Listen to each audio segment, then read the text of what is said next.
Hello, hello, hello. This is Els coming in from Bemis Crafty Corner, and today I want to make these. See? Little ribbon roses. Okay, easy peasy here, guys. A couple of things to remember. You can use everything from a 1/2 inch organza up, but you cannot use this. This, even though it's nice and wide, will not work. And the reason is that when you start folding this back and forth, when we start to turn it, we end up with a whole lot of the white showing, so not appropriate. So you need something that's solid color on both sides. You can use regular satin ribbon with this. You can use organza ribbons with this. You can even use these printed, double printed ribbons. Just make sure that if it's a wired ribbon, you take the wire out. Okay? Pretty easy. A couple of tools we're going to need here. A pair of regular household pliers, some scissors, possibly an awl. A Sharpie marker helps, and you're going to want a doll making needle or a bookbinding needle, something that's got a point on it that's fairly long.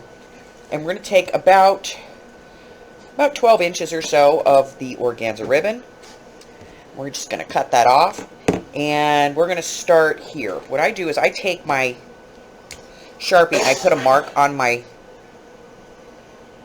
needle. That tells me, where to stop. That way I get pretty even pieces. I'm going to come in about that and a half at the bottom of my ribbon, and I'm going to come up, and I'm going to stay in the middle, and I'm going to go to that mark that I've made, which is about 3/4 of an inch or so, and I'm just going to be going hill and valley all the way to the end of this.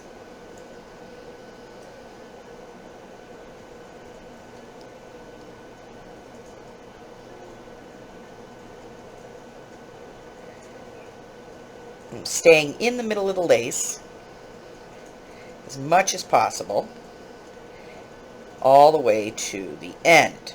I appreciate that.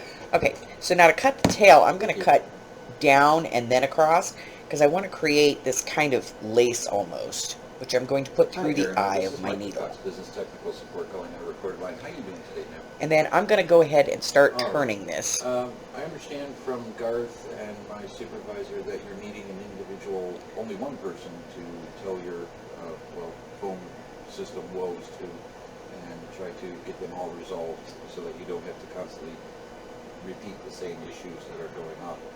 I've already mapped out so once you have that kind of all the way done, you're going to hold the top, push it up, and just unwind the center a little bit, and then you're going to bring that through. Okay? Now, if you need to at this point, you would use your pliers or whatever to bring this tail through. If it's really stubborn, you can pull it out as far as you can, put an awl in, and bring the loop up, and then cut it in half. And then from here, it's pretty easy.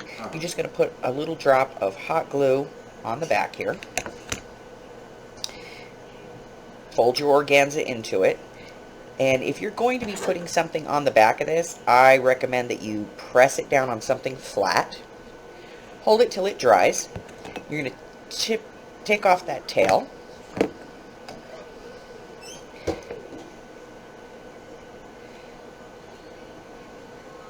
And we're just going to peel that off of the little plastic paddle that I was using. You see, it gives me a nice flat spot in the back. And it just gives me a beautiful little organza rose that I can use on my projects. That's it. Easy peasy, guys. That's my quick craft for today. Until the next time, do me a favor. Go ahead and hit that red button and subscribe for me if you haven't done so already. Like me, ring my bell, and share me with all your friends. Because I'm playing with stuff like hot glue and ribbon. Bye-bye.